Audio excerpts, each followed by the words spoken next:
పాఠశాలలను సందర్శించిన పర్యవేక్షణ బృందాలు. బోయిన్పల్లి మండలంలోని వివిధ గ్రామాలలో గల ప్రభుత్వ, ప్రైవేటు పాఠశాలల్లో 10వ తరగతి విద్యార్థుల అంతర్గత మూల్యాంకన పర్యవేక్షణ బృందాలు సందర్శిస్తున్నాయి.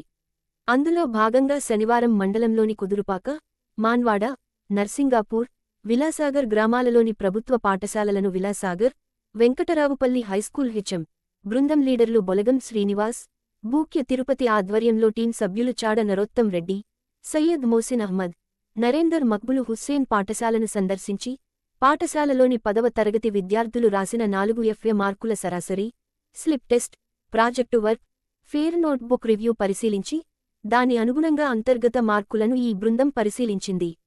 ఈ బృందానికి ఆయా పాఠశాల హెచ్ఎంలు ఉషారాణి, మిట్టపల్లి పర్శరాములు సంబంధిత అంతర్గత మార్కుల జాబితాలను అందజేసి వారికి సహకరించారు.